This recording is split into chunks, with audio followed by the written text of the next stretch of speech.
চারিদিকে হোক প্রসার নেকির দাওয়াত, উম্মত হোক খোদা ভীরু হে রাসূল। আউযু বিল্লাহি মিনাশ শাইতানির রাজীম।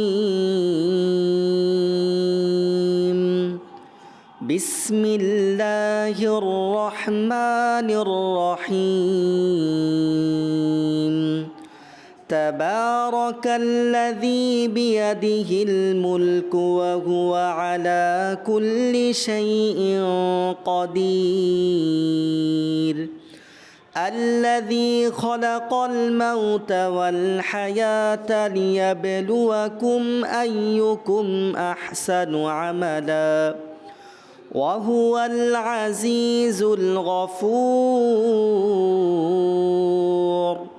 الذي خلق 7 سماوات طباقا ما ترى في خلق الرحمن من تفاوت فارجع البصر هل ترى من فطور ثم ارجع البصر كرتين ينقلب إليك البصر خاسئا وهو حسير. ولقد زينا السماء الدنيا بمصابيح وجعلناها رجوما للشياطين وأعتدنا لهم عذاب السعير. وللذين كفروا بربهم عذاب جهنم وبئس المصير. إذا ألقوا فيها سمعوا لها شهيقا وهي تفور تكاد تميز من الغيظ كلما ألقي فيها فوج سألهم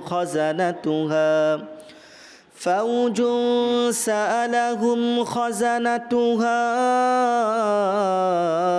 ألم يأتكم نذير قالوا بلى قد جاءنا نذير فكذبنا وقلنا ما نزل الله من شيء إن أنتم إلا في ضلال كبير. وقالوا لو كنا نسمع أو نعقل ما كنا في أصحاب السعير. فاعترفوا بذنبهم فسحقا لأصحاب السعير. إن الذين يخشون ربهم بالغيب لهم مغفرة وأجر كبير. وأسروا قولكم أو اجهروا به إنه عليم بذات الصدور. ألا يعلم من خلق وهو اللطيف الخبير. هو الذي جعل لكم الأرض ذلولا فامشوا في مناكبها وكلوا من رزقه وإليه النشور. أأمنتم من في السماء أن يخسف بكم الأرض فإذا هي تمور أم أمنتم من في السماء أن يرسل عليكم حاصبا فستعلمون كيف نذير ولقد كذب الذين من قبلهم فكيف كان نكير أولم يروا إلى الطير فوقهم صافات ويقبضن ما يمسكهن إلا الرحمن إنه بكل شيء بصير أمن هذا الذي هو جند لكم ينصركم من دون الرحمن إن الكافرون إلا في غرور أمن هذا الذي يرزقكم إن أمسك رزقه بل لجوا في عتو ونفور أفمن يمشي مكبا على وجهه أهدى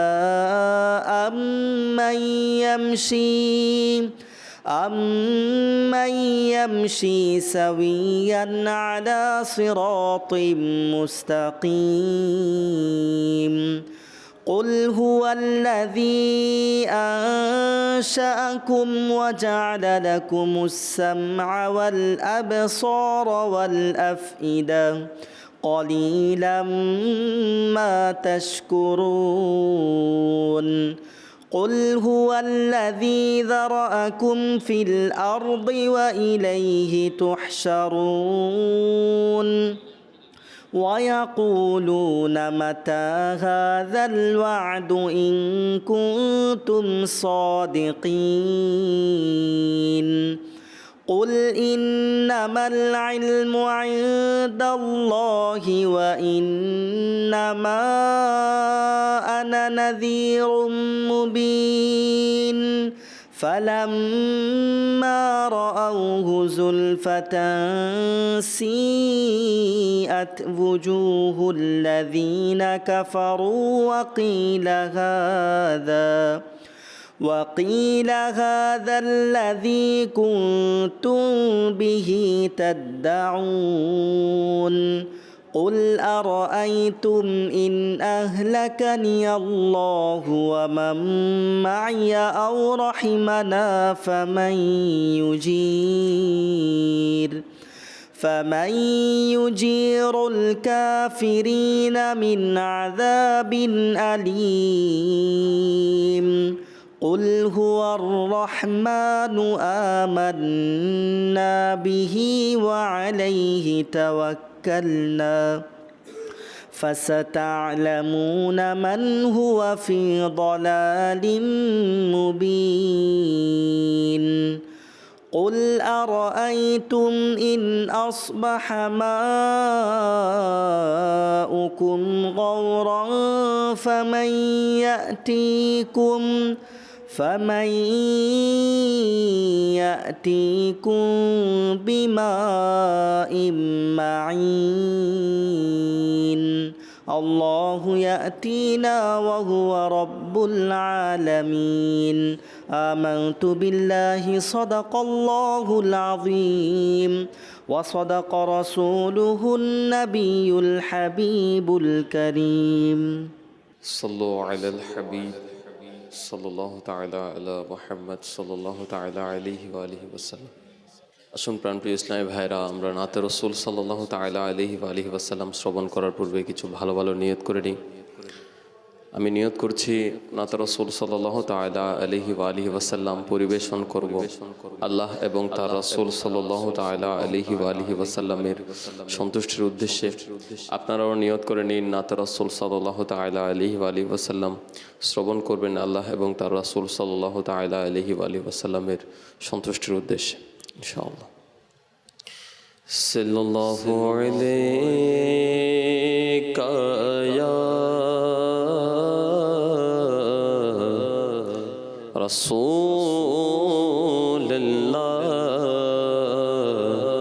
ওয়া সাল্লাম আলাইকা ইয়া হাবিবাল্লাহ। পড়িয়ে সাল্লাল্লাহু আলাইকা ইয়া রাসূলুল্লাহ ওয়া সাল্লাম আলাইকা ইয়া হাবিবাল্লাহ। वाह क्या जो दो करम है शहबत हा तेरा, नहीं सुनता ही नहीं मांगने वाला तेरा। सल्लल्लाहु अलैका या रसूलल्लाह वसल्लम अलैका या हबीबल्लाह।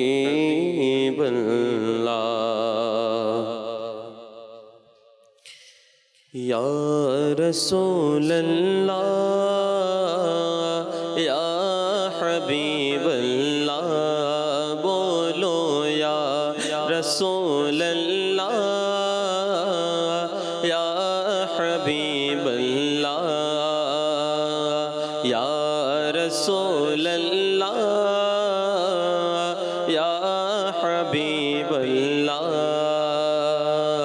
তুমি খোদার প্রিয় হাবিব, তুমি সৃষ্টির সেরা, তুমি খোদার প্রিয় হাবিব, তুমি সৃষ্টির সেরা। তোমার তোরে সৃজন আসমান জমিন গ্রহ তারা, তোমার তোরে সৃজন আসমান জমিন গ্রহ তারা। বলো ইয়া রাসূলুল্লাহ ইয়া হাবিবাল্লাহ, ইয়া রাসূলুল্লাহ ইয়া হাবিবাল্লাহ। তোমার হাতের ইশারায় চাঁদ হয় দ্বিখণ্ডিত, তোমার হাতের ইশারায় চাঁদ হয় দ্বিখণ্ডিত। তোমার শানে বৃক্ষ তরু লতা অবনত, তোমার শানে বৃক্ষ তরু লতা অবনত। তোমার আঙ্গুল হতে বহে পানির ফোয়ারা, তোমার আঙ্গুল হতে বহে পানির ফোয়ারা। তোমার তোরে সৃজন আসমান জমিন গ্রহ তারা। বলো ইয়া রাসূলুল্লাহ ইয়া হাবিবাল্লাহ, ইয়া রাসূলুল্লাহ বল্লাহ।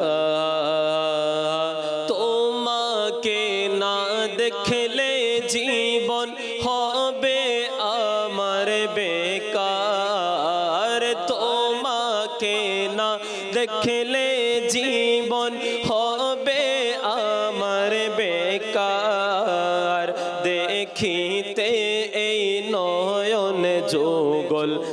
তৃষিত যে আমার দেখিতে এই নয়ন যুগল তৃষিত যে আমার ও গো মোর নূরানী নবী দেখাও না চেহারা ও গো মোর নূরানী নবী দেখাও না চেহারা তোমার তোরে সৃজন আসমান জমিন গ্রহ তারা ইয়া রাসূলুল্লাহ ইয়া হাবিবাল্লাহ বলো ইয়া রাসূলুল্লাহ ইবাল্লাহ এমন নূরের প্রদীপ তুমি যার নাই কোনো ধোয়া এমন নূরের প্রদীপ তুমি যার নাই কোনো ধোয়া কাটা বিহীন ফুল তুমি যার জগৎ জুড়ে ছোয়া কাটা বিহীন ফুল তুমি যার জগৎ জুড়ে ছোয়া ছায়া বিহীন কায়া তুমি সব নবীদের সেরা ছায়া বিহীন কায়া তুমি সব নবীদের সেরা তোমার তোরে সৃজন আসমান জমিন গ্রহ তারা বলো ইয়া রাসূলুল্লাহ লা বলো ইয়া রাসূলুল্লাহ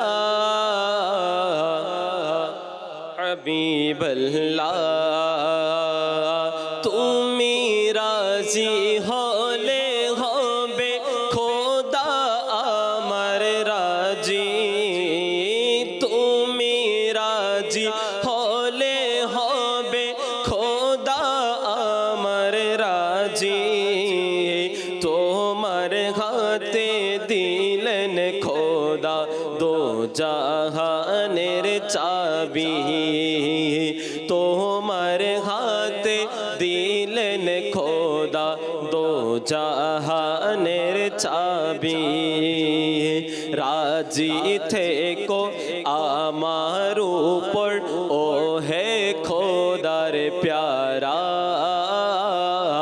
রাজি থেকো আমার উপর ও হে খোদার প্যারা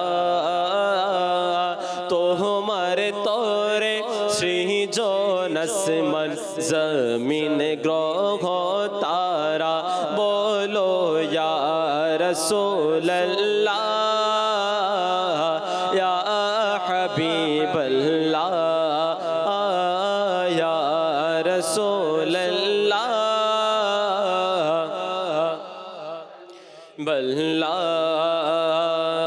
পাপিও পরাধী আমি তোমার সাগে আতার পাপিও পরাধী আমি তোমার সাগে আতার কবর হাসর ফুলসিরাতে করিও তাকে পার কবর হাসর ফুলসিরাতে করিও তাকে পার ছেড়ে দিও না আমাকে আমি দিশে হারা ছেড়ে দিও না আমাকে আমি দিশে হারা তোমার তোরে সৃজন আসমান জমিন গ্রহ তারা ইয়া রাসূলুল্লাহ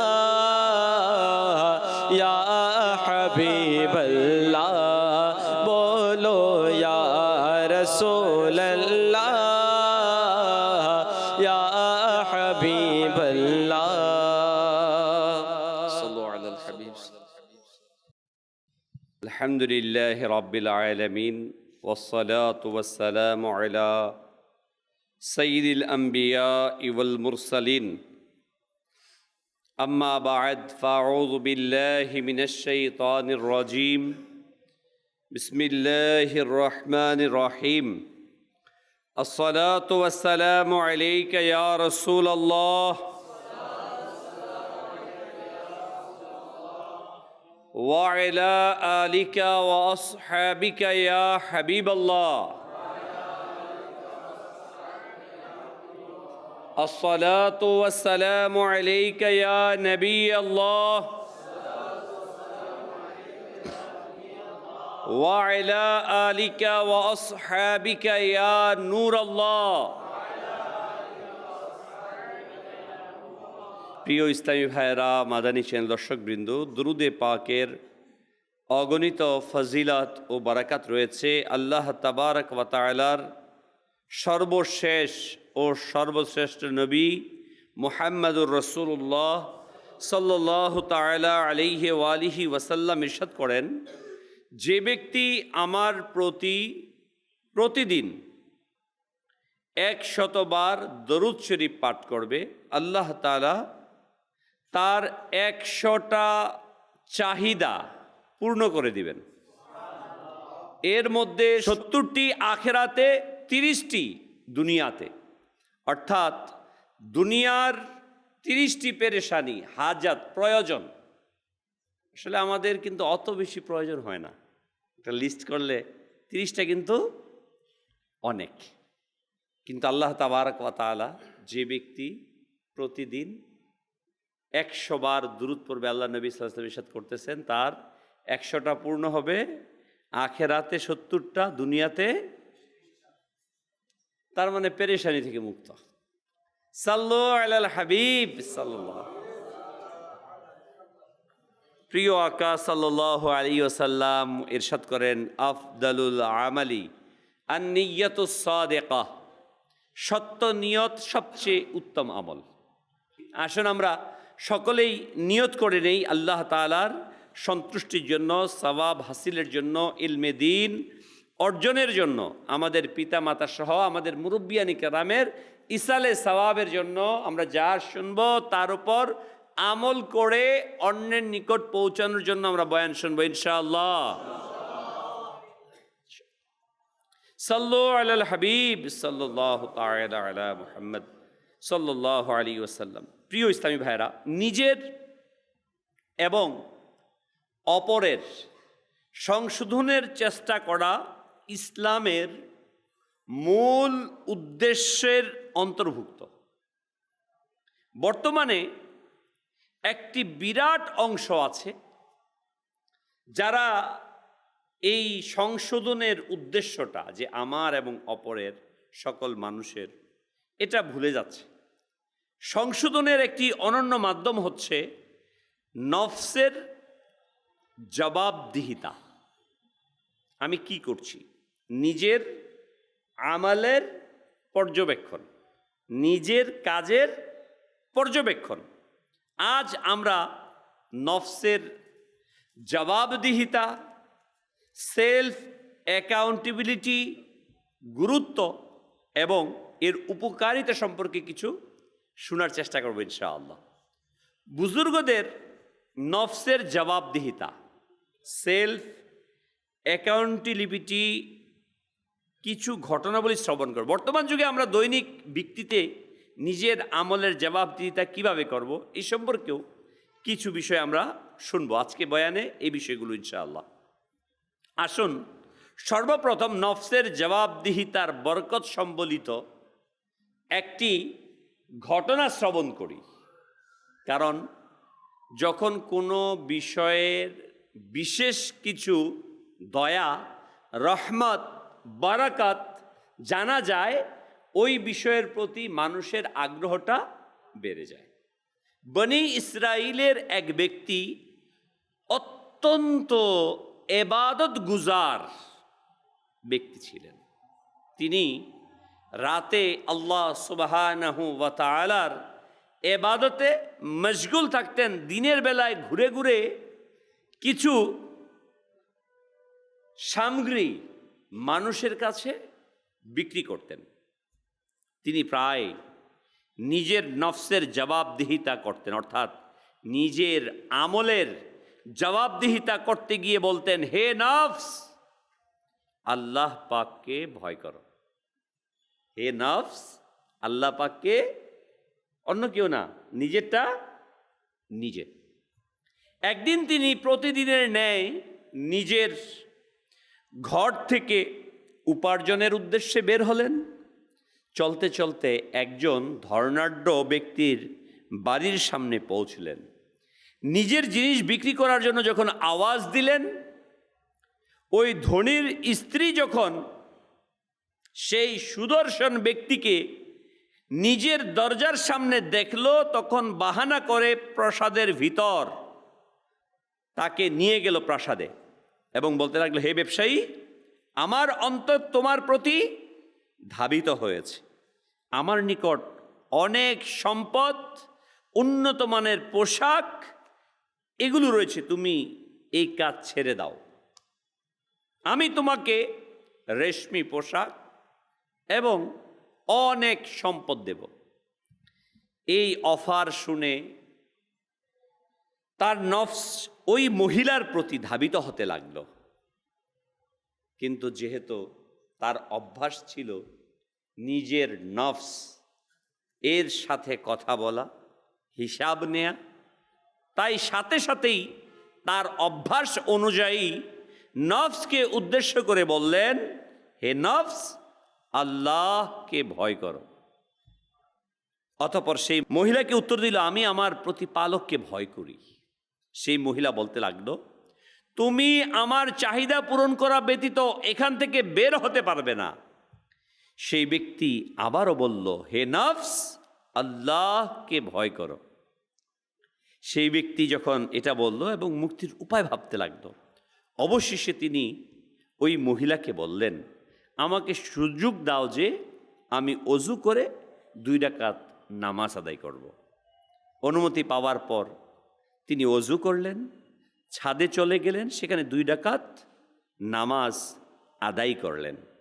আদায়ের পর নিচের দিকে উকি দিয়ে দেখলেন উচ্চতা প্রায় কমবেশ 20 গজ, 40 হাত হবে। তিনি অসহায় হয়ে আল্লাহ আজ্জা ওয়াজাল্লার কাছে দোয়া করলেন, হে আমার মালিক, আমি দীর্ঘদিন যাবৎ তোমার ইবাদতে মগ্ন আছি, আমাকে এই আপদ থেকে, বিপদ থেকে তুমি মুক্তি দাও। এই কথা বলেই ওই ব্যক্তি ছাদ থেকে লাফ দিলেন। আল্লাহ পাক জিব্রাইল আলাইহিস সালামকে আদেশ দিলেন, যাও আমার বান্দাকে মাটিতে পড়ার পূর্বেই তাকে সেভ করে নাও, সামলিয়ে নাও, কেননা সে আমার অসন্তুষ্টির ভয়ে লাফ দিয়েছে। হজরতে জিব্রাইল আলাইহিস সালাম খুবই দ্রুত এসে ওই ব্যক্তিকে ধরলেন এবং মাটিতে বসিয়ে দিলেন। এই আপদ থেকে মুক্তি পেয়ে ওই ব্যক্তি আনন্দ চিত্তে নিজের বাড়ির দিকে চলে গেলেন। বাড়িতে পৌঁছে দেখলেন তার পরিবার পরিজন ক্ষুধা পিপাসায় কাতর হয়ে আছে। যেহেতু ইনকাম করতো প্রতিদিন, সেটা খাওয়াতো, আনতে পারেনি, ক্ষুধার পিপাসায় আছে। তিনিও তাদের সাথে বসে গেলেন। কিছুক্ষণের মধ্যে একজন প্রতিবেশী আসলো এবং সেই আবিদকে বলল, কিছু রুটি দাও। আবিদ বলল, আল্লাহ পাকের শপথ, আমার নিকট কোনো খাবার নেই। দেখো তন্দুল, তন্দুল মানে চুলা, যেই চুলাতে তন্দুল পাকানো হয়, তন্দুল দেখো, তাতে কিচ্ছু নেই। তখন সেই প্রতিবেশী তন্দুলের দিকে তাকালে তাতে সে পাকানো রুটি দেখতে পেল। সে আবিদকে এ ব্যাপারে বলল। যখন তার পরিবার এই বিষয়টি দেখল, তখন তারা খুবই আশ্চর্য হয়ে গেল। আবিদের স্ত্রী বলতে লাগলো, নিশ্চয়ই এতে আমাদের কোনো কৃতিত্ব নেই, বরং এই সবই তোমার বরকত। অর্থাৎ তার হাজব্যান্ডকে বলতে লাগলো, এই সবই তোমার বরকত ও কারামতের কারণে হয়েছে, বলো এর গোপন রহস্য কি? অতঃপর আবিদ নিজের গোপন রহস্য উন্মোচন করলেন এবং তিনি পুরো ঘটনাটি বর্ণনা করলেন, যার বরকতে সে এই নিয়ামত পেয়েছে। প্রিয় ইসলামী ভাইয়েরা, এই ঘটনা থেকে জানা গেল যে ব্যক্তি নিজের আমলের পর্যবেক্ষণ করে, হিসাব নেয়, চিন্তা ভাবনা করতে থাকে, আল্লাহর প্রতি ভয় রাখে, নেক আমল তাকে দুনিয়াবী সমস্যা থেকে মুক্তি দেয়, আখিরাতের জন্য উপকার হয়। নেককার ব্যক্তি হাকিকি নেককার, যে সে কখনো দুনিয়াতে পেরেশানের মধ্যে গ্রেফতার হয়ে থাকবে না। আল্লাহ তাআলা অবশ্যই তাকে নাজাত দিবেন, কিন্তু ধৈর্য থাকতে হবে। প্রিয় ইসলামী ভাইরা, দ্বিতীয় বিষয় হলো নিজের আমলের নিরীক্ষণ করতে থাকার অভ্যাসে বান্দা গুনাহ থেকে বেঁচে যায়। আমরা শুনলাম যে সেই ইবাদত গুজার ব্যক্তি যখন মহিলার গুনাহের আমন্ত্রণের দিকে ধাবিত হলো, নিজের আমলের মূল্যায়ন অভ্যাসের কারণে মুখ ফিরিয়ে এই বাক্য বের হলো, হে নফস, আল্লাহকে ভয় করো। আল্লাহু আকবার। অতঃপর তার উপর খোদাভীতি এমনভাবে প্রাধান্য লাভ করলো, গুনাহ থেকে বেঁচে গেল। তৃতীয় যে বিষয়, বিপদের সময় নেকি সর্বদা কাজে আসে, বরং নেকির বরকতে বিপদের সময় আল্লাহ পাকের সাহায্য আসে। যখন সেই নেক ব্যক্তি গুনাহ থেকে মুক্তি পাওয়ার জন্য ছাদ থেকে লাফ দিল, আল্লাহর সাহায্য প্রাণনাশ, শরীরের বিপদ থেকে নিরাপদ ছিল। নিঃসন্দেহে তার নেকিরই বরকতে আল্লাহ পাকের সাহায্য তার নসিব হয়েছে। এখানে এই বিষয়টি মনে গেঁথে রাখবেন, আমাদের শরীয়তে নিজেকে ইচ্ছাকৃতভাবে ধ্বংসের মধ্যে নিক্ষেপ করার অনুমতি নেই। তবে আমাদের উচিত যে নিজের আমলের মূল্যায়ন করে নিজের গুনাহ থেকে বিরত থাকা, নেক আমল করা। আর চতুর্থ নাম্বার যে বিষয়টি এই ঘটনা থেকে, তা হলো যে ব্যক্তি আল্লাহ পাকের ভয়ে গুনাহ থেকে বিরত থাকে, তবে আল্লাহ পাক তাকে এমন স্থান থেকে রিজিক দেন যার প্রতি ধারণাও করা যায় না। কোরআনে পাকে এই বিষয়ে বর্ণনা হয়েছে, যেমনটি 28 পারার সূরা তালাকের 2-3 নম্বর আয়াতের ইরশাদ ফরমান, যে আল্লাহকে ভয় করে আল্লাহ তার জন্য মুক্তির পথ বের করে দিবেন এবং তাকে ওই স্থান থেকে জীবিকা দান করবেন যেখানে তার কল্পনাও থাকে না। তাফসিরে সিরাতুল জিনানে এই আয়াতে কারিমায় ব্যাখ্যায় আসছে, আল্লাহ পাক এর প্রতি ভীতদের এই স্থানে একটি সুসংবাদ দেয়া হচ্ছে যে আল্লাহ পাক তাকে ওই জায়গা থেকে, ওই স্থান থেকে রিজিক দিবেন যেখানে তার ধারণাও নেই। প্রিয় ইসলামী ভাইয়েরা, জানা গেল খোদাভীতির কারণে গুনাহ ছেড়ে দেয়া রিজিক বরকতের কারণ। হ্যাঁ, যে ব্যক্তি আল্লাহ তাআলার ভয়ে গুনাহকে ছেড়ে দিবে, বেহায়াপনাকে ছেড়ে দিবে, আল্লাহর নাফরমানিকে ছেড়ে দিবে, আল্লাহ তাবারক ওয়া তাআলা ওই ব্যক্তির রিজিকের মধ্যে, তার ইবাদতের মধ্যে, তার প্রতিটি বরকতময় কাজের মধ্যে আল্লাহ তাআলা বরকত দান করবেন। প্রিয় ইসলামী ভাইরা, আজ আমরা দেখি যে কারো ব্যবসার প্রতিবন্ধকতা দেখা যায়, তো কারো দোকানে ঠিকভাবে চলে না, কেউ বেকার, কেউ ঋণগ্রস্ত, কেউ অভাবের শিকার। আমাদের সমাজে অভাব, বেকারত্ব, রোজগারহীনতা, বরকতহীনতা বেড়েই চলছে। বাস্তব কিনা? যেদিকে যান পেরেশানি, যেদিকে যান। কোন পরিবার আছে বলেন তো পেরেশানি নাই? রেয়ার, খুঁজে পাওয়া যাবে না। হ্যাঁ, ওই সকল পরিবারগুলো আমরা দেখি যারা আল্লাহওয়ালা পরিবার, যদিও বা তারা অনেক বেশি সম্পদের মালিক না, কিন্তু তাদের কাছে কখনো হতাশা, পেরেশানি কিংবা অভাব খুঁজে পাওয়া যায় না। কারণ তারা হাকিকতকে বুঝেছে, তারা মূল বিষয়কে উপলব্ধি করেছে। কারণ এটা হচ্ছে একটি যাত্রার পথ, সফর। আমরা যখন সফরের মধ্যে বের হই, ফর এক্সাম্পল আমরা কেউ মদিনার উদ্দেশ্যে রওনা হলো, বিমানের মধ্যে চড়েছে, খাবার দিল, ঠিক আছে চললো, হ্যাঁ ঠিক আছে, না সমস্যা নাই, আমি যাচ্ছি তো মদিনা শরীফে, টার্গেট কি মদিনা মুনাওয়ারা। খাবার নর্মাল হলেও তখন আর বেশি কোনো অভিযোগ। এয়ারপোর্টে বসেছে, ঠিক আছে নাস্তা দরকার নাই, একটু চা হলো, বিস্কিট হলো, চলো চালিয়ে দিই। কারণ কি? সফরের সময়, সফর টাইম, এখানে তো ভোগবিলাসের টাইম না, ঠিক জিন্দিগিটা হচ্ছে হাকিকতে আপনার আমার জন্য একটি সফরের জায়গা। এটা যারা সমাজদার, নিজের আমলের পর্যবেক্ষণকারী প্রিয় ইসলামী ভাইরা, তাদের কাছে এই বিষয়টা একেবারেই সহজ। যখন তাদের কাছে সম্পদ নাই, আসে না, তারা মনে করে এটা কিছুই না। কিন্তু যে এই বিষয়টা উপলব্ধি করতে পারে না, তার কাছে তো অনেক মহা কঠিন। দেখুন ব্যাপারটা কেমন। আমরা এখানে দুনিয়াতে 60 বছর, 70 বছর, 100 বছর হায়াত পাই, এই তো নাকি, সর্বোচ্চটাই বললাম 100।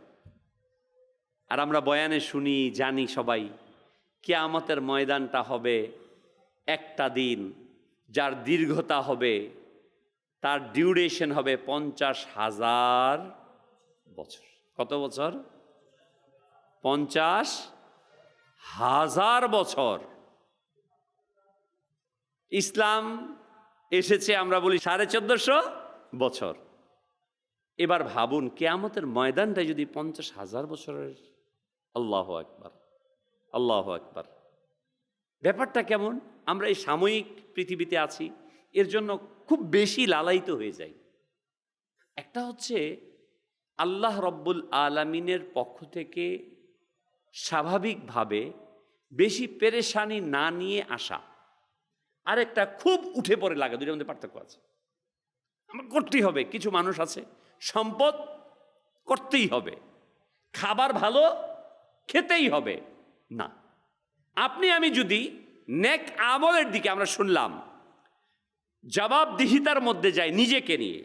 আমাদের অভ্যাস তো এখন কি জানেন, আরেকজনে কি করে এটা নিয়ে এক্সাই করা, এমআরআই করে বাইর করে রিপোর্ট, এমনে তাকায়, এমনে চলে, নামাজটা ঠিক মতো পড়ে না, সুদ খায়, ঘুষ খায়। তুমি কি জমানার মহান সুফি সাধক, আমি। আর সব হচ্ছে মানে আমাদের চিন্তা চেতনার মধ্যে আত্মশুদ্ধি যে বিষয়টা, নিজের ব্যাপার যেটা, নিজের জবাবদিহিতা, সেটা নাই। প্রিয় ইসলামী ভাইরা, কোনো সন্দেহ নেই যে গুনাহ থেকে বাঁচার, অধিক হারে নেকি করার একটি অন্যতম পদ্ধতি হলো অটলতার সাথে নিজের আমলের চিন্তা করা। মনে রাখবেন এই কথা, আমি পাগড়ি পরলাম, নেককার হয়ে গেলাম, দাড়ি রেখেছি, নেককার। আমি ভিতর থেকে ভালো হতে পেরেছি কিনা, আমার কালবের পরিশুদ্ধতা অর্জন হয়েছে কিনা, যখন আমি কুদৃষ্টি দেই আমার দিলটা কাঁপে কিনা, আমি যখন মানুষের হকের দিকে তাকাই, ওই সময় হক নষ্ট করার ম্যাটার যখন আসে, আমার ভয় করে কিনা হাতটা বাড়াতে। যদি না কাঁপে, প্রতিবন্ধকতা না আসে, তাহলে ভাবতে হবে আমি সুরাতে, সিরাতে না। আমাদের উচিত হাকিকি অর্থে নিজের আমলের দিকে অগ্রসর হওয়া, নিজেকে কিছু না কিছু চেঞ্জ করার চেষ্টা করা। প্রিয় ইসলামী ভাইয়েরা, যে মুসলমান এই অন্যান্য অভ্যাসকে আপন করে নেয়, প্রতিদিন নিজের আমলের মূল্যায়ন করে, তবে তার আচরণে স্বয়ংক্রিয়ভাবে পরিচ্ছন্নতা সৃষ্টি হয়ে যায়। সে গুনাহের পিছু ছাড়তে থাকে। আমলের ব্যাপারে চিন্তা ভাবনা করার গুরুত্ব অনুমান বিষয়ে দ্বারা করা যেতে পারে। কোরআনের ও হাদিসের রীতিমতো এর প্রতি উৎসাহিত করা হয়েছে যে নিজের আমলের প্রতি চিন্তার ব্যাপারে। আল্লাহ তাবারক ওয়া তাআলা সূরা হাশরের 18 নম্বর আয়াতে ইরশাদ করেন, বিসমিল্লাহির রহমানির রহিম, ইয়া আইয়ুহাল্লাযীনা আমানুত্তাকুল্লাহা ওয়াল তানজুর নাফসুম মা কদ্দামাত লিগাদ। হে ঈমানদারগণ, আল্লাহকে ভয় করো এবং প্রত্যেকের দেখা উচিত যে আগামীকালের জন্য সে কি আগে প্রেরণ করেছে। এই আয়াতে কারিমে ইরশাদ হচ্ছে নিজের আমলের মূল্যায়ন করে নাও। এর পূর্বে যে তোমার হিসাব নেওয়া হবে, চিন্তা ভাবনা করো যে তুমি কিয়ামতের দিন আল্লাহ তাআলার দরবারে তোমাকে উপস্থিত করার জন্য নেক আমলের কতটুকু ভান্ডার তুমি তৈরি করেছো। এটা জিজ্ঞাসা করা হবে না তুমি আরেকজনকে নেককার বানিয়েছিলে কিনা, আরেকজনকে তাহাজ্জুদের গুজার বানিয়েছিলে কিনা, বরং আমার ব্যাপারে জিজ্ঞাসা হবে তুমি নেক আমল করেছিলে কিনা। ঠিক না? আমি চেষ্টা করি প্রথমত নিজে নেককার হওয়ার জন্য। প্রিয় ইসলামী ভাইরা, তাফসিরে সিরাতুল জিনানে রয়েছে, এই আয়াত দ্বারা জানা গেল এক মুহূর্ত চিন্তা ভাবনা করা অসংখ্য জিকির করার চেয়ে উত্তম। নিজের আমলের ব্যাপারে চিন্তা ভাবনা করা খুবই উত্তম আমল, এবং এটাই হলো মুরাকাবা। আমরা মুরাকাবা মুশাহাদা শুনেছি না সুফিদের? তারা কি করতেন? চোখ বন্ধ করে নিজের আমলের অ্যানালাইসিস করা। আমি কি করেছি, হায় আমার জিন্দেগি, না? অনুতপ্ত হওয়া, খারাপ কাজ থেকে নিজেকে ফিরিয়ে আনা, আমি ভালো কিভাবে হব, নিজে কিভাবে উত্তম হব, এই বিষয়টাকে বুঝা বলা। হাদিসে পাকে রসুল আকরাম সাল্লাল্লাহু আলাইহি ওয়াসাল্লাম অসংখ্য হাদিস এরশাদ করেছেন এই বিষয়টি নিয়ে। আল্লাহ নবী সাল্লাল্লাহু আলাইহি সাল্লাম ইরশাদ করেন, যখন তোমরা কোনো কাজ করতে চাও তবে তার পরিণতি সম্পর্কে চিন্তা ভাবনা করে নাও। কি সম্পর্কে? পরিণতি, মিন রেজাল্ট। পরিণতি মানে কি? রেজাল্ট। আমি এটা করছি, এটার রেজাল্ট কি হবে এ সম্পর্কে। যদি তা ভালো হয় তবে তা করে নাও, আর যদি তার পরিণতির রেজাল্ট ভুল হয় তবে তা থেকে বিরত থাকো। একজন মুমিনের, একজন মুসলমানের কাজ সে যেটা করবে, আমির আহলে সুন্নাত বলেন না, পেহলে তোলো বাদ মে, মানে তুমি ভাবো আগে তারপর বলো, তুমি আগে চিন্তা করো তারপরে করো। বেয়াকুব আগে করে তারপর চিন্তা করে, হায় কি করলাম, মানে এরকম আগে করে ফেলে তারপর চিন্তা করে। যে আকল কম যার, সে প্রথম করে তারপর ভাবে, আর যিনি জ্ঞানী প্রথমে ভাবে তারপর করে। নবী আকরাম সাল্লাল্লাহু আলাইহি ওয়াসাল্লাম ইরশাদ করেন, বুদ্ধিমানের জন্য একটি মুহূর্ত এমন হওয়া উচিত যাতে সে নিজের নফসের জবাবদিহিতা করে নেয়। কিছু সময়, একটা মুহূর্ত, নিজের জবাবদিহিতা। আল্লাহ নবী সাল্লাল্লাহু আলাইহি ওয়াসাল্লাম ইরশাদ, তার মানে কত গুরুত্বপূর্ণ ম্যাটার, বিষয়, নিজের আমলকে নিয়ে চিন্তা ভাবনা করা। আল্লাহ নবী সাল্লাল্লাহু আলাইহি সাল্লাম সুবহানাল্লাহ আরো ইরশাদ করেন, আখিরাতের ব্যাপারে মুহূর্ত পরিমাণ চিন্তা ভাবনা করা 60 বছর ইবাদতের চাইতে উত্তম। কারণ আমি আপনি যখন আমার ইবাদতকে নিয়ে চিন্তা করব না, আমার আমল নিয়ে চিন্তা করব, আমি কি করছি, টোটাল বিষয়গুলো আমার কাছে স্পষ্ট হয়ে উঠবে যে আমি কত বড় গুনাহগার, নাফরমান, নিকৃষ্ট। এটা তখনই সম্ভব আশা অনুভূতিতে, যখন আপনি আমি চিন্তা করব। অন্যথায় আমরা যে প্রতিযোগিতায় লিপ্ত আছি, হামসে বড় কন হ্যায়, আমার চেয়ে বড় কে আছে, শয়তান ঢেলে দিচ্ছে, আমরাও গ্রহণ করছি। এজন্য মুখ দিয়ে সালাম বের হয় না, সবাই আমাকে সালাম দেবে, আমি তো জামানার কুতুব। মুফতি সাহেব, মুবাল্লিক সাহেব, হাফেজ সাহেব, মাদানী সাহেব, সবাই কি করবে? আমাকে সালাম দেবে। মুখ দিয়ে সালাম কম বের হয়, অভ্যাস কমে গেছে আমাদের। এগুলোই কিন্তু কারণ, মূল কারণ। যখন আমি আমাকে বড় মনে করব, আমি আমাকে কিছু একটা ভাববো, তখন সালাম বের হবে না। সালাম দিলেও মুখ দিয়ে জবাব বের হয় না। আসেন দেখি না আমরা, এগুলো রোগ, আমাদের ব্যাধি, আমাদের হৃদয়টাকে, আমলগুলোকে ক্ষতবিক্ষত করছে।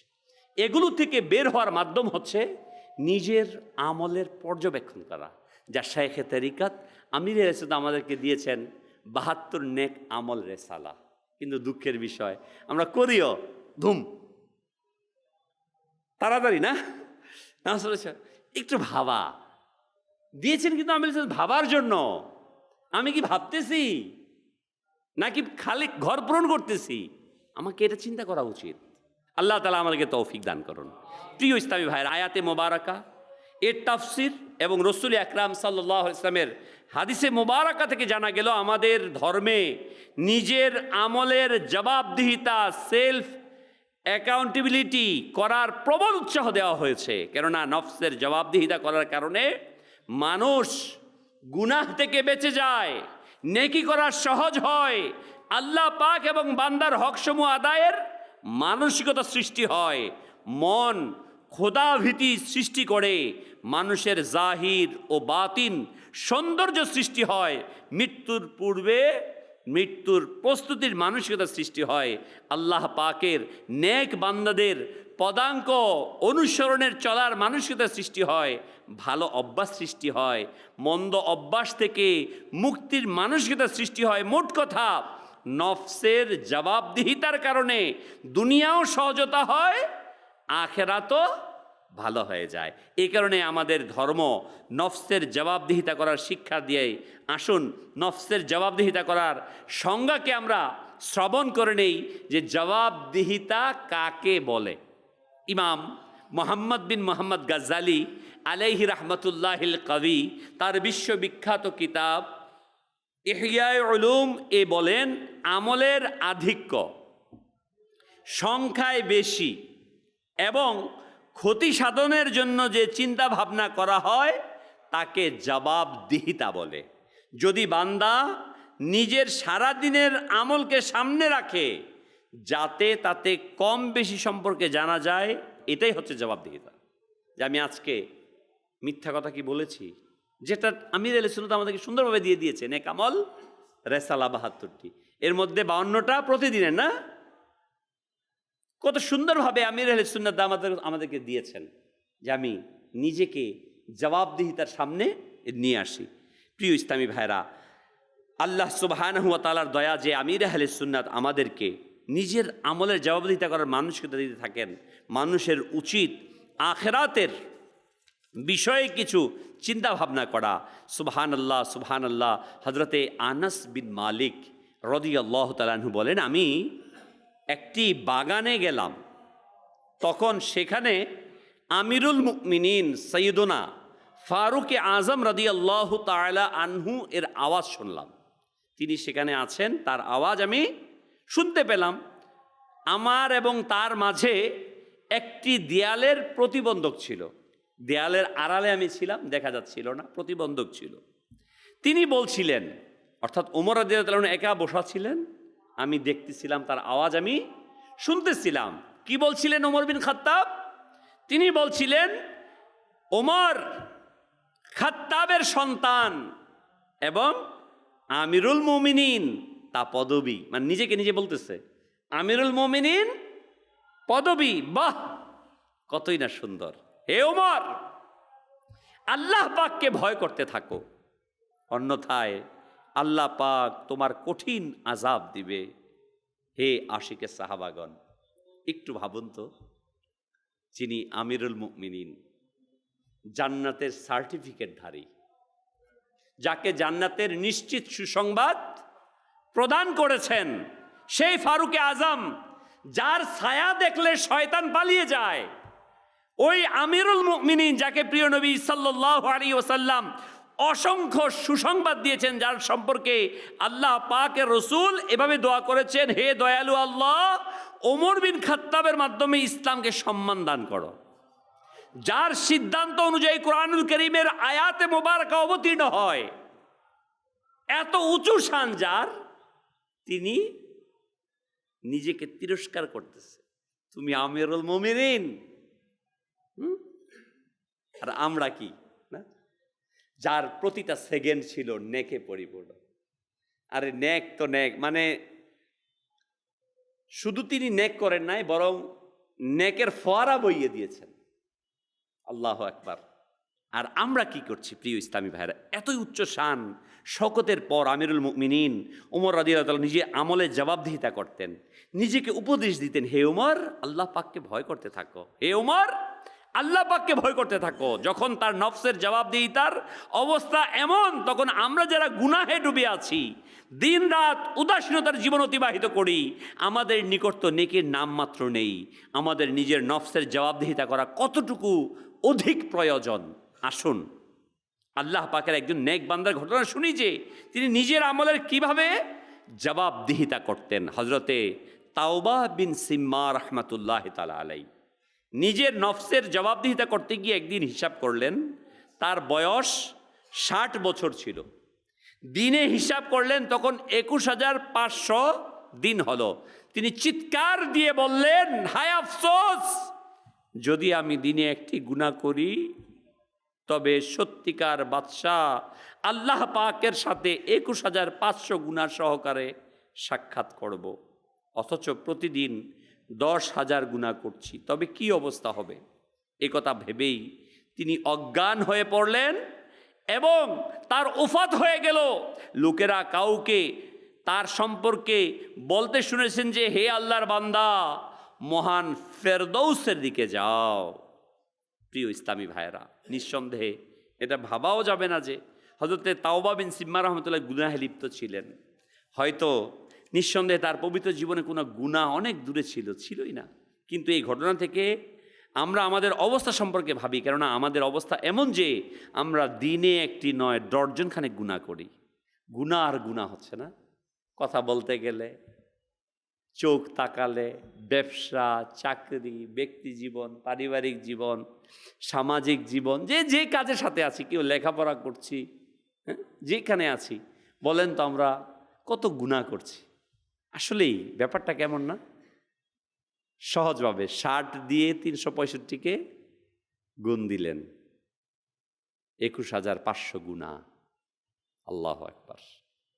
আসলে যারা সমঝদার, যারা আকলমন্দ, তারা এগুলোই করে থাকেন। আর আমাদের মতো গুনাহগার যারা, তারা শুধু ভাবি নেকি করছি কয়টা, কি করছি কয়টা। দেখবেন দান সদকা করি না, যদি করি বছরে ২-৪ দিন মনে থাকে, এটা অনেক দিন। ৫০ টাকা দিয়েছিলাম ওই ভিক্ষুকরে, মনে আছে অনেক দিন। হ্যাঁ, শবে বরাতের রাতে সারা রাত নামাজ পড়ছি, মনে আছে না? মনে আছে, মনে থাকে এগুলো। কত রাত যে মোবাইলের মধ্যে কাটাইছি, এর কোনো আছে মনে? অথচ কিতাবের মধ্যে আছে তুমি গুনাহ করে সেটাকে স্মরণে রাখো, আর নেকি করে সেটাকে ভুলে যাও। আমাদের উল্টা, নেকি করে আমরা। আল্লাহর ওলিদের অসংখ্য ঘটনা আসছে। এক আল্লাহর ওলি রহমতুল্লাহ আলাই যদি কোনো সামান্যতম কোনো ভুল করতেন, কবিরা গুনাহ না, সামান্য গুনাহ, অপরাধ, সগীরা, সেটাকে তিনি আস্তিনের মধ্যে লিখে নিতেন, বারবার স্মরণ করতেন, কান্নাকাটি করতেন। আসলে যিনারা নেককার, যারা পরহেজগার, যারা মুত্তাকি, তারা এমনটি করে থাকে। আলহামদুলিল্লাহ, দাওয়াতে ইসলামী আমাদেরকে, প্রিয় ইসলামী ভাইয়েরা, এটাই শেখাচ্ছে, নেক আমল করার, নিজের হিসেব করার। কিন্তু আমরা হয়তোবা দাওয়াত ইসলামীকে পাওয়ার পরেও, দাওয়াত ইসলামীতে থাকার পরেও পরিপূর্ণরূপে এটা করছি না। আসুন না, চেষ্টা করি, আবার চেষ্টা করি, আবার ঘুরে দাঁড়াই, নিজেকে চেঞ্জ করি, পরিবর্তন করি। শবে বরাত আমাদের কাছ থেকে গেল, নতুন আমলনামা আসছে আমাদের কাছে, নতুন বছর, জানি না কতদিন আমাদের হায়াত আল্লাহ তাবারক ওয়া তাআলা দিয়েছে।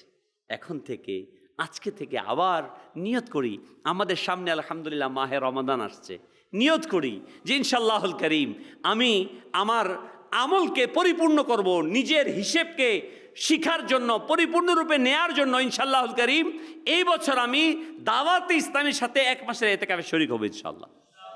হিম্মত করেন, নিয়ত করেন। ভাই, কাজ তো থাকবে, পরিবার থাকবে, সংসার থাকবে, ব্যবসা থাকবে, হিসাব হবে। আমরা তো আমাদের অভ্যাস কিন্তু এটা, কয় টাকা ব্যাংকে আছে, ব্যবসায় কত আছে, অমুক জায়গায়, এটা হিসাব আছে না? প্রত্যেকের আছে কিন্তু এটা। কিন্তু গুনার কোনো হিসাব করি না। নেকি করেছি কিনা করি না। আমরা দুনিয়ার হিসাব করছি, অথচ হায়াতটা কখন শেষ আমি জানি না। আজকের রাতটা আমার জিন্দগির শেষ রাত হতে পারে। আমি বলি ফিউচার, বৃদ্ধ হয়ে কি হবে না, আমার বয়স হলে কি হবে, এই জন্য কি করি, অ্যাকাউন্ট করি, টাকা জমাই, ফ্ল্যাট কিনি, ভাড়া দিয়ে চলবো, চিন্তা তো এটাই, বাড়ি করি। কিন্তু প্রিয় ভাই, আমি ও পর্যন্ত তো নাও বুঝতে পারি, তার পূর্বে আমার হাকিকি বিচারের কাছে চলে যেতে পারি, হাকিকি হিসাবের কাছে চলে যেতে পারি।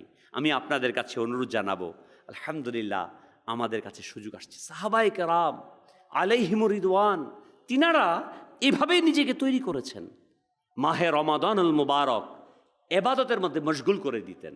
আমরা তো চিন্তা করি কাফেলায়, এতেকাফের মধ্যে থাকলে ঠিকমতো সেহরি করতে পারবো কি না, মানে বিভিন্ন কিছু আসে, কিন্তু ঘরের মধ্যে থাকবো, একটু মজা মজা ইফতারি হবে, হ্যাঁ, মসজিদের মধ্যে থাকলে কেমন হয় না হয় ঠিক ঠিকানা। মানে আমাদের চিন্তা শুধু দুনিয়া কেন্দ্রিক। আর আমরা কিতাবের মধ্যে পড়ি সাহাবাই কেরাম আলাইহিম রিদওয়ান যখন শাবান মাস আসতো, যারা বিচারক তারা বিচার কার্য সমাধান করে দিতেন, যাদের উপর জেল জরিমানা করে সমাপ্ত করে এতেকাফের জন্য প্রস্তুতি নিতেন, ব্যবসায়ীরা ব্যবসাকে ক্লোজ করতেন, আর আমরা সম্প্রসারণ শুরু করছি উল্টা। মানে আমরা এখন দিনকে দুনিয়ার জন্য ব্যবহার করছি।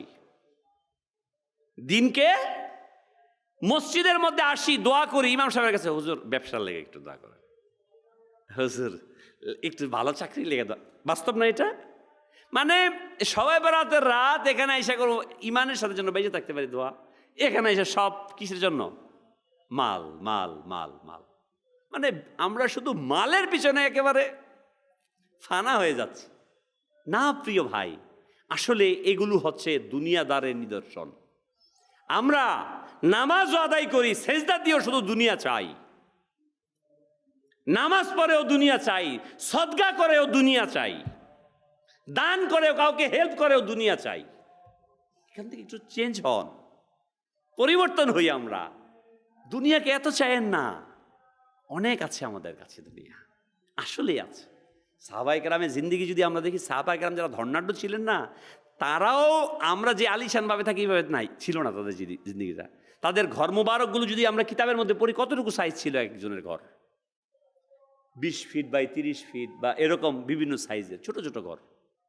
তাদের জিন্দিগি এইভাবে অতিবাহিত করতেন। আলহামদুলিল্লাহ, আমরা দরিদ্র থেকে দরিদ্রেরও কিন্তু একটা মোটামুটি 2% 3% গ্রামের মধ্যে জায়গা আছে না বাবা? এরকম আছে না? এরকম পাওয়া যাবে না খুব, কিন্তু কম। ঠিক আছে না কথাটা? কম মানুষ আছে। কিন্তু আমরা সম্পদ পেতে পেতে অন্ধ হয়ে গেছি। আমাদের সম্পদের মোহ, অধিক কামনা আমাদেরকে অন্ধ করে ফেলেছে। প্রিয় ইসলামী ভাইয়েরা, হজরতে আবু মুসলিম খাওলানি রহমাতুল্লাহ তাআলা সম্পর্কে বর্ণিত আছে, তিনি তার মসজিদে একটি চাবুক ঝুলিয়ে রাখতেন এবং বলতেন, 4 পা বিশিষ্ট পশুর চেয়ে আমি বেশি হকদার। যখন কিছুটা অলসতা অনুভব করতেন, তখন নিজের হাঁটুতে চাবুক দ্বারা 1টি বা 2টি আঘাত করতেন, নিজেরটা নিজে আঘাত করতেন। এবাদত করতে করতে যখন এই ক্লান্ত হয়ে যেত, আমরা তো শবে বরাতের এত ফজিলত শুনলাম, এত কিছু, 12 রাকাত নামাজও কিন্তু আমাদের হয় না। বাস্তব না কথাটা? কয় রাকাত নামাজ? সালাতুত তাসবিহ নামাজ পড়ার জন্য তো আমরা খুব প্রস্তুত নিয়ে, তারপর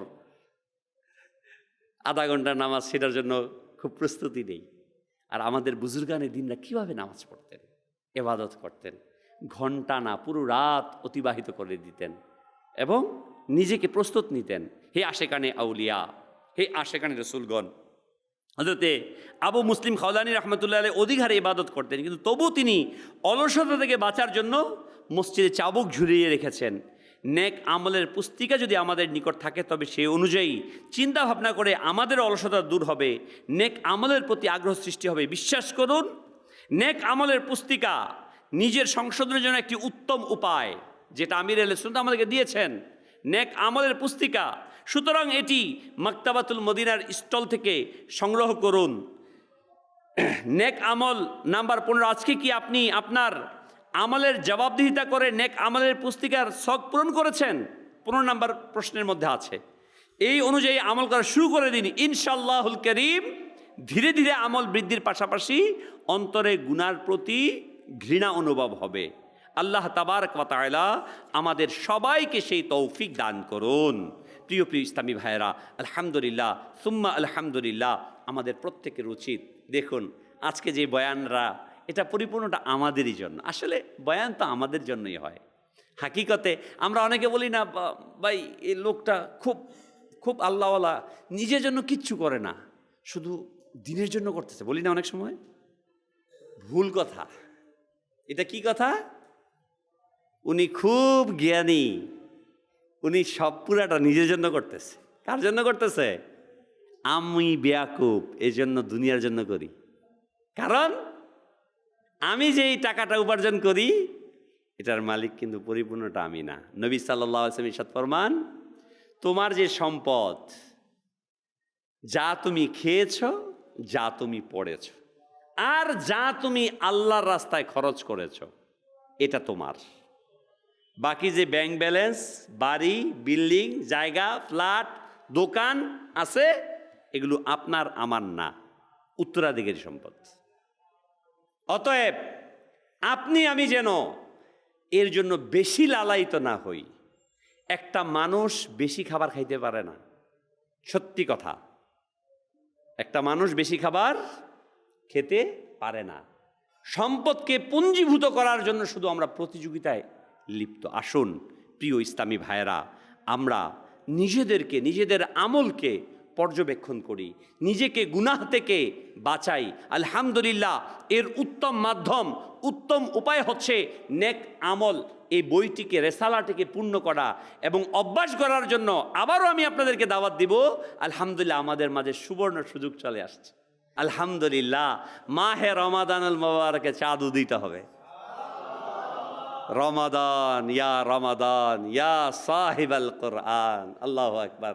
সেই কোরআন অবতীর্ণের মাস আমাদের কাছে আসতেছে, আমাদের কাছে চলে আসবে। কত সুন্দর পরিবেশ সৃষ্টি হবে। আমি আপনাকে বলবো, এই বছরটা আপনি নিয়ত করে নেন যে এই বছরটা, এই রমজানটা আমার জন্য। কার জন্য? কার জন্য? আমার জন্য। কার জন্য? আমার জন্য। আমার জন্য কিভাবে? এটা আমি ইবাদত করব। যা করার এই 12 দিনে করে প্রস্তুত নিয়ে নেন এবং আলহামদুলিল্লাহ চাঁদ ওঠার সাথে সাথে এতেকাফের মধ্যে বসে যান। আলহামদুলিল্লাহ, দাওয়াত ইসলামীর পক্ষ থেকে ঢাকাতে আমাদের এই ফায়জানে মদিনাতে 1 মাসের এতেকাফ হবে। উপস্থিত যারা আছেন, সোশ্যাল মিডিয়া, মাদানী চ্যানেলের মাধ্যমে যারা শুনতে পাচ্ছেন, আমি সকলকে দাওয়াত দিব, এটা যেন আমরা মিস না করি ইনশাআল্লাহুল কারীম। বলবেন যে ভাই আমার অনেক ব্যস্ততা, আমার দোকান আছে, ব্যবসা আছে, চাকরি আছে। ভাই, কয়েকদিন আগে 6 মাস যে করোনায় বন্ধ আছিল, মনে আছে? খাবার খাইছিলেন না চলে গেছিলেন? বাস্তব না? তার মানে সম্ভব যদি কেউ ট্রাই করলে কি সম্ভব। এটা আমরা প্র্যাকটিক্যাল করেছি। আমরা বলি যে এটা হবে, আমার ছাড়া সম্ভবই না। কে বলেছে আপনার দ্বারা সম্ভব না? আমি এখন মারা যাই, হয়তোবা সর্বোচ্চ 1 বেলা আমার ঘরের লোকেরা খাবে না, এর পরের বেলা থেকে 4 দিন খুব ভালো খানা খাইব। ওই মানুষে দেওয়া যায় ভালো ভালো খানা। শুনতে খারাপ লাগে কিন্তু বাস্তব এটা। সত্যি কিনা বলেন? আমি যেই জায়গাতে আছি দাঁড়িয়ে, যে কাজ করতেছি, আমি ভাবি আমার ছাড়া কেউ হবে না। কে বলেছে? ভুল তথ্য। আপনার চাইতে উত্তম লোক এটাকে ডিলিং করবে। আপনি বলা হয়েছে, আমার আগে যারা চলে গিয়েছে, ইন্তেকাল করেছে, তারা আমাদেরকে বলছে আসো তাড়াতাড়ি আমাদের কাছে। পিছনে যারা আছে এখন আসে নাই, তারা বলতেছে তোমরা দ্রুত যাও, আমাদের জায়গাকে খালি করে দাও। আমরা মাঝখানে দাঁড়ায় আছি। এইটা ভাবিয়েন না আপনার জন্য পৃথিবী থমকে যাবে। আরে আমি তো কিছুই না। বড় বড় সম্রাট, রাজা, বাস, তারা এদের জন্যই পৃথিবী থামে নাই, আর আমি কি? অতএব আসুন, আমি আমাকে সাজাই, আমি আমাকে তৈরি করি। মাহে রমাদানুল মুবারক, এই 1447 হিজরি, আমি নিয়ত করি ইনশাআল্লাহুল কারীম এই পুরো 1 মাস ইতিকাফ করব ইনশাআল্লাহ। কে নিয়ত করি? ইনশাআল্লাহ, পাক্কা নিয়ত করি ইনশাআল্লাহ। আল্লাহ তাবারক ওয়া তাআলা আমাদের তৌফিক দান করুন। প্রিয় ইসলামী ভাইয়েরা, বয়ান শেষ করার পূর্বে আমির আহলে সুন্নাত দামাত বারাকাতুহুল আলিয়ার প্রসিদ্ধ কিতাব ফায়জানে সুন্নাতের প্রথম খণ্ডের 229 পৃষ্ঠা থেকে খাওয়ার সুন্নত আদব শ্রবণ করি। রসুল আকরাম নূরে মুজাসসাম সাল্লাল্লাহু আলাইহি ওয়াসাল্লাম হেলান দিয়ে খাবার খেতেন না। কি দিয়ে? আমাদের অভ্যাস তো চেয়ারের মধ্যে হেলান দেই, তারপরে খাবার খাই না। হেলান না, সোজা হয়। আবার এটার প্রতি ঝুঁকেও না, মধ্যম পন্থাতে থেকে যা কিছু পেতেন খেয়ে নিতেন। এর মানেটা হচ্ছে, যা আসতো, খাবার পরিবেশন করা হতো, সেটা কি করতেন? গ্রহণ করতেন। আমরা তো দেখি মজা হয়েছে কিনা না, রিতার না, এরকম না, বরং যা পরিবেশন করা হতো আল্লাহ নবী সাল্লাল্লাহু আলাইহি ওয়াসাল্লাম সেটাকে গ্রহণ করতেন। পরিবারের লোকদের নিকট থেকে খাবার চেয়ে নিতেন না এবং তাদের নিকট প্রয়োজনের কথা প্রকাশ করতেন না। যদি তারা উপস্থাপন করতেন, খেয়ে নিতেন। তারা যা কিছু সামনে রাখতেন তা গ্রহণ করতেন, আর যা কিছু পান করাতেন তা পান করে নিতেন। আল্লাহু আকবার!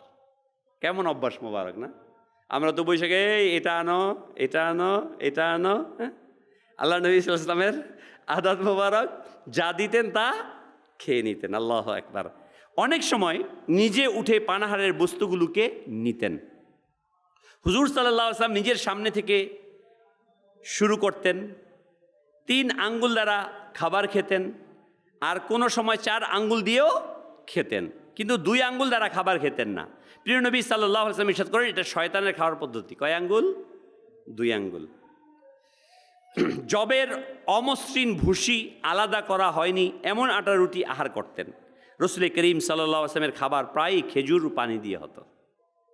সাদা সিধে খাবার, খেজুর আর 2টি কালো বস্তু, পানি এবং খেজুর, একেবারে স্বাভাবিক খাবার।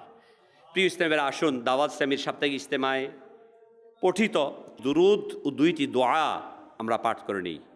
হযরতে সাইয়্যিদুনা আনাস রাদিয়াল্লাহু তাআলা আনহু থেকে বর্ণিত, রসুল আকরাম সাল্লাল্লাহু আলাইহি ওয়াসাল্লাম ইরশাদ করেন, যে ব্যক্তি এই দুরূদ শরীফ পাঠ করবে, যদি দাঁড়ানো থাকে তাহলে বসার পূর্বে, আর বসা থাকলে দাঁড়ানোর পূর্বে তার গুনাহ ক্ষমা করে দেয়া হবে।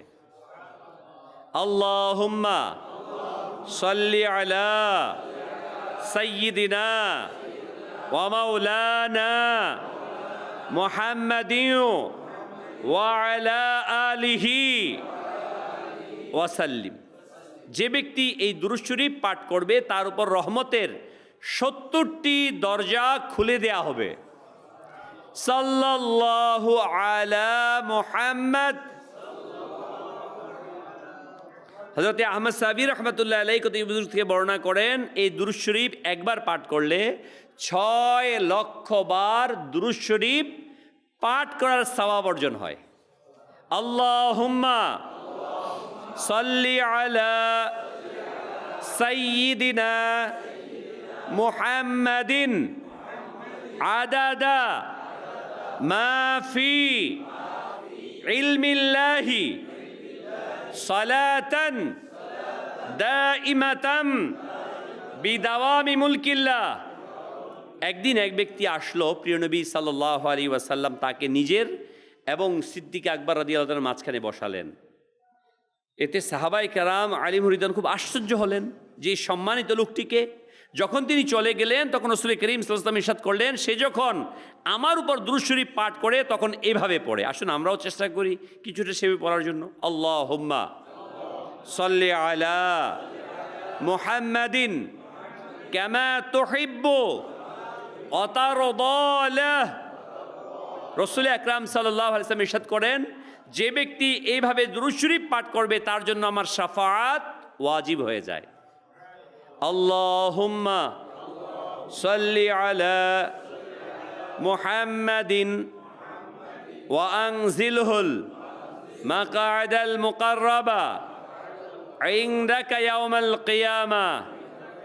হযরত সাইয়্যিদুনা ইবনে আব্বাস রাদিয়াল্লাহু তাআলা আনহুমা থেকে বর্ণিত, রাসূল আকরাম নূরে মুজাসসাম সাল্লাল্লাহু আলাইহি ওয়াসাল্লাম ইরশাদ করেন, এই দোয়া পাঠকারীর জন্য 70 জন ফেরেশতা 1000 দিন পর্যন্ত নেকি লিখতে থাকেন। আসুন আমরা এই দোয়াটা পড়ে নিই। জাযাল্লাহু আন্না মুহাম্মাদান মা হুয়া আহলু। রাসূল আকরাম সাল্লাল্লাহু আলাইহি ওয়াসাল্লাম ইরশাদ করেন, যে ব্যক্তি এই দোয়া 3 বার পড়বে সে যেন সবে কদর পেয়ে গেল। আল্লাহু আকবার। লা ইলাহা ইল্লাল্লাহু আল হালিমুল কারীম সুবহানাল্লাহি রাব্বিস সামাওয়াতি আস-সাবঈ ওয়া রাব্বিল আরশিল আযীম। লা ইলাহা ইল্লাল্লাহু আল হালিমুল কারীম সুবহানাল্লাহি রাব্বিস সামাওয়াতি আস-সাবঈ ওয়া রাব্বিল আরশিল আযীম। লা ইলাহা ইল্লাল্লাহু আল হালিমুল কারীম সুবহানাল্লাহি রাব্বিস সামাওয়াতি আস-সাবঈ ওয়া রাব্বিল আরশিল আযীম। সাল্লু আলাল হাবিব সাল্লাল্লাহু তাআলা আলা মুহাম্মদ। তাই ভাইরা, আমরা মদিনা শরীফকে স্মরণ করে করে বারবার দরুদ শরীফ পাঠ করি। আসসালাতু ওয়াসসালামু আলাইকা ইয়া রাসূলুল্লাহ, আসসালাতু ওয়াসসালামু আলাইকা ইয়া হাবিবাল্লাহ,